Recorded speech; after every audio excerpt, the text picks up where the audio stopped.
Hello students, welcome back to my YouTube channel professor Shubham Tiwari, जहां पे हम प्रोवाइड कराते हैं हमारे class FY SY TY master degree part 1 and 2 के जितने भी सब्जेक्ट आपके होते हैं उसका complete syllabus, paper pattern and most important questions की वीडियो की बात करते हैं। जो आपका टॉपिक है SY BCom का एक सब्जेक्ट है जिसके बारे में बच्चों ने डिमांड किया था, सर SY BCom का फाइनेंशियल अकाउंटिंग जो है उसके बारे में थोड़ा सा एक आइडिया दीजिए, किस तरीके से पेपर हम लोग कवर करेंगे। एंड काफी ऐसे बच्चे हैं जिन्होंने अभी तक कोई टॉपिक स्टार्ट ही नहीं किया है, तो कैसे प्रैक्टिस करना है सर, क्या पेपर पैटर्न है, क्या इंपॉर्टेंट क्वेश्चंस हमारे एग्जाम पॉइंट ऑफ व्यू से बन सकते हैं।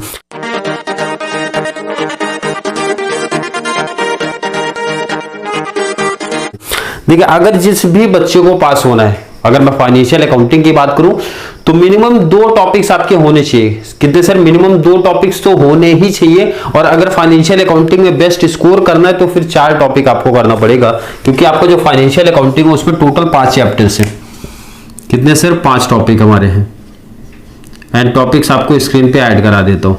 कितने टॉपिक सर? 5 टॉपिक आपको स्क्रीन पे दिख रहे हैं। मैं शॉर्ट नोट्स की बात नहीं कर रहा हूं, ऑब्जेक्टिव्स की बात नहीं कर रहा हूं। जो बच्चा 2 प्रैक्टिकल क्वेश्चन अगर कर लिया तो सर पासिंग हो जाएगा। कितने sir? 2 practical question. And question number 1 से स्टार्ट करते हैं। पहले तो क्वेश्चन नंबर 1 सर ऑब्जेक्टिव्स आता है, ये तो सब बच्चे को पता है। 1 जो है ऑब्जेक्टिव से, एंड ऑब्जेक्टिव्स 20 मार्क्स का हमारा आता है। तो ऑब्जेक्टिव सर कौन सा इंपॉर्टेंट है, कहां से आएगा, इसमें तो किसी बच्चों को डाउट कंफ्यूजन नहीं होनी चाहिए सर। ऑब्जेक्टिव्स तो जितने भी आपके टॉपिक से कंप्लीट पढ़ना पड़ेगा। एंड एक इंपॉर्टेंट चीज है भाई, आपका जो फाइनेंशियल अकाउंटिंग सेमेस्टर 4 का है, अदर जो आपका FY था ना उसके जैसा नहीं है, इसे ध्यान रखना आपको, क्योंकि यहाँ पे आपको डिटेल्स पढ़नी पड़ेंगी, कंडीशंस पढ़ने पड़ेंगे तो ही आप कर पाओगे, क्योंकि आपके जितने भी टॉपिक्स हैं इजी है टॉपिक्स, बट कंडीशनल बेस है, ये चीज ध्यान रखना।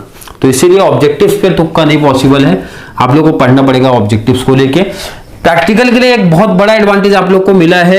क्वेश्चन नंबर 2, 3 एंड 4 20 मार्क्स का प्रैक्टिकल हो गया है। कितना सर? 20 मार्क्स का प्रैक्टिकल। तो ध्यान रखो, अब क्वेश्चन नंबर 2 में मैंने PPI रखा है, तो इसका मतलब ये नहीं है कि PPI क्वेश्चन नंबर 2 में ही पूछेगा। मैंने जैसे कि एग्जांपल लिया है कि सबसे पहले जो सबसे इजी टॉपिक मुझे लगता है वो है हमारा सर PPI।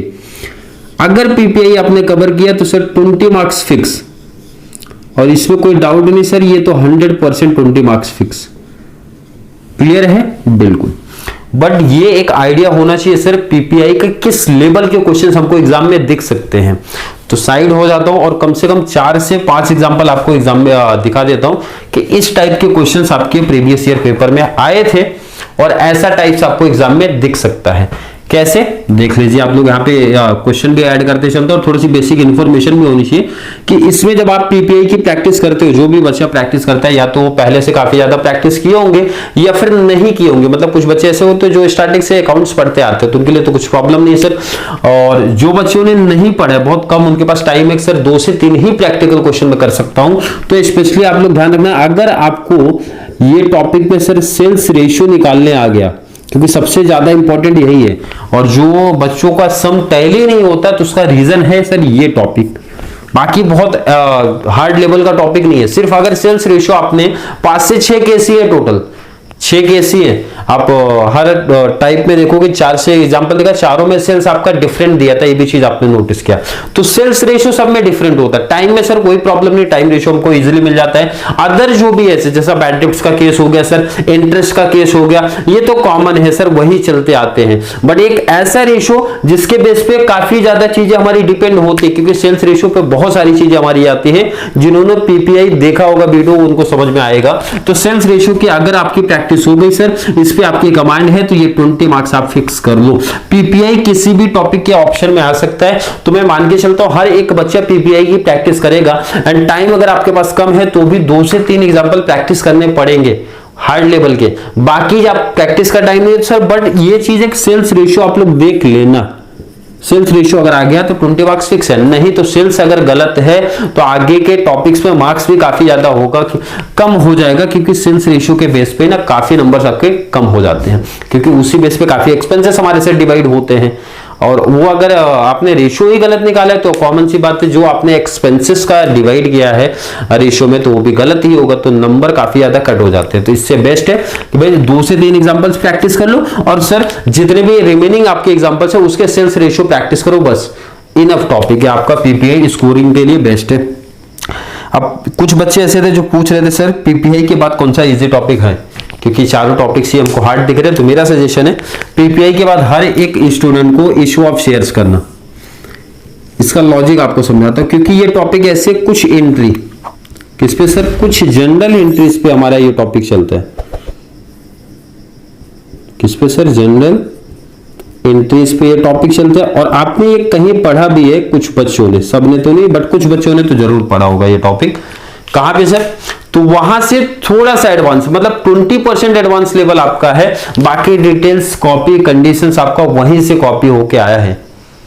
ये चीज का एडवांटेज है। क्लियर है क्या? इशू ऑफ शेयर्स हर एक बच्चे कर लेना। और आई थिंक 6 to 10 एंट्रीज होती है मैक्सिमम इस टॉपिक में, बाकी वही एंट्री आपकी रिपीट होती हुई चलती है।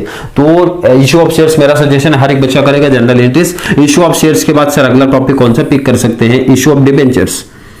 नेक्स्ट टॉपिक है इशू ऑफ डिबेंचर्स। ये टॉपिक इस पे चलता है, सेम है आपका जनरल एंट्रीज पे चलेगा। आपके पास अगर टाइम कम है तो ये आप 3 टॉपिक पिक कर सकते हो, बट सर टाइम है और रिस्क भी नहीं चाहिए सर, प्रैक्टिकल 60 में से 60 कवर करना है, तो एक और क्वेश्चन लेना पड़ेगा, एक और टॉपिक लेना पड़ेगा। रीजन सर, एक टॉपिक क्यों लेना पड़ेगा, उसका रीजन ये है, अगर आपका issue of debenture issue of shares के ऑप्शन में आ गया तो फिर प्रॉब्लम क्रिएट हो जाएगी आप लोगों के लिए। इसीलिए, क्योंकि हो सकता है ना सर, पॉसिबिलिटी है 5 टॉपिक है तो कोई किसी के ऑप्शन में तो सेट हो जाएगा। इससे बेस्ट है रिस्क ना लेते हुए सर एक टॉपिक को ऑप्शनल रखता हूं, एक रख लेते हैं। कौन सा topic sir? Redemption of preference share.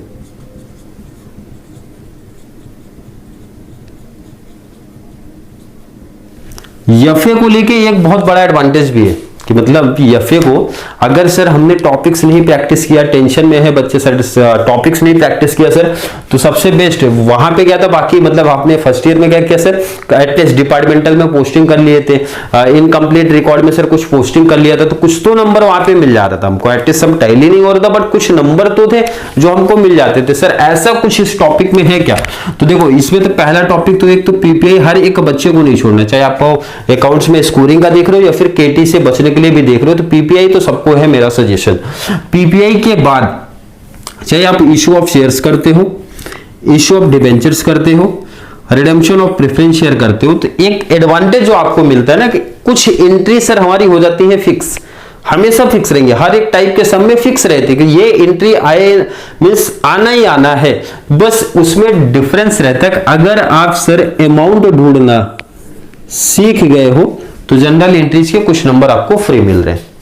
क्या बोला जा रहा है, ध्यान से सुन लो। मैंने बोला इशू ऑफ शेयर्स आपका जो टॉपिक है, इशू ऑफ डिबेंचर्स है, रिडेम्पशन ऑफ प्रेफरेंस शेयर्स है, कुछ ऐसी हमारी एंट्री है जो हमेशा फिक्स रहती है, हमेशा कोई किसी भी टाइप का समाज है सर ये एंट्री हमारी फिक्स हो जाती है।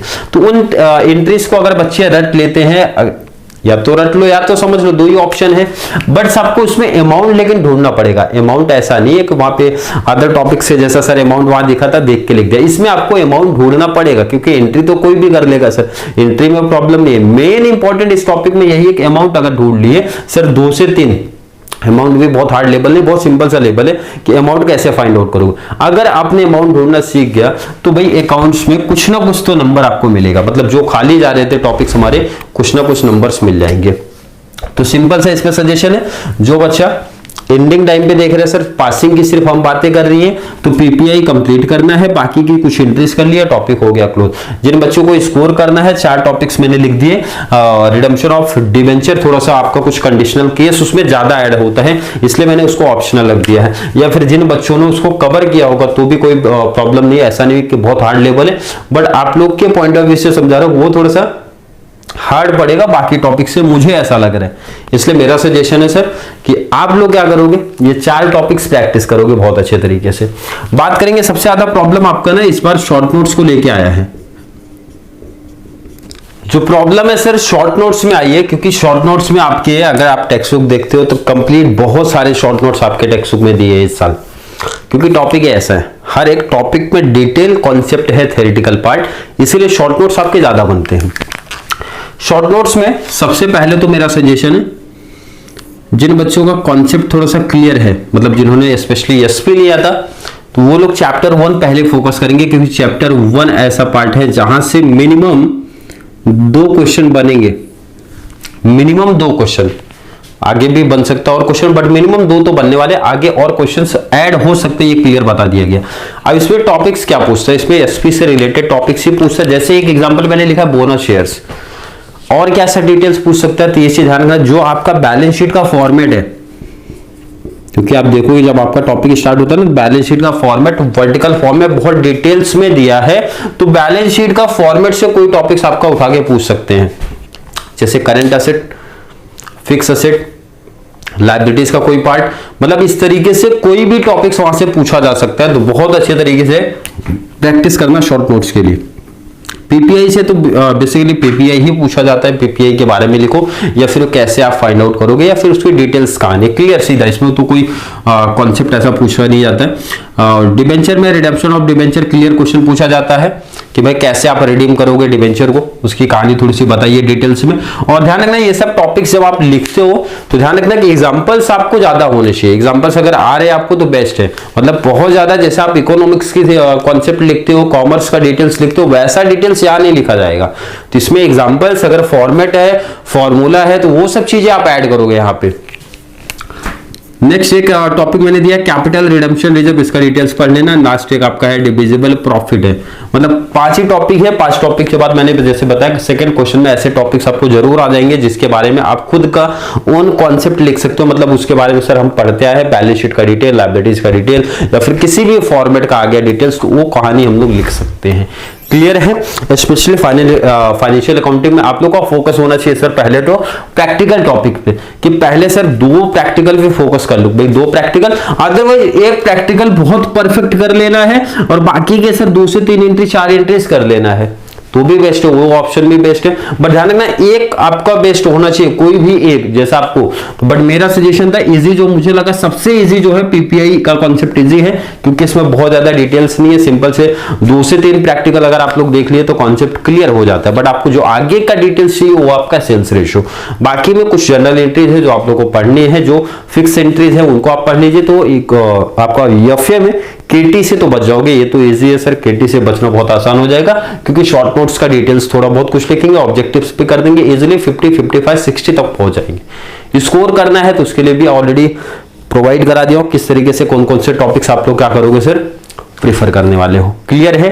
फिर भी आज के लेक्चर में किसी बच्चे को डाउट कंफ्यूजन अगर आया है तो जल्दी से कमेंट में ऐड कर दो, या फिर वीडियो थोड़ी सी भी हेल्पफुल लगती है तो वीडियो को लाइक करना है, अच्छे कमेंट ऐड करना है, और जितना ज्यादा पॉसिबल हो सके चैनल का लिंक हमारे कॉमर्स सेक्शन वाले बच्चों को शेयर करते रहो, ताकि उनको भी इस चैनल के थ्रू बहुत बड़ा एडवांटेज मिल सके। तो चलिए मिलेंगे नेक्स्ट क्लास में, तब तक ले थैंक यू सो मच।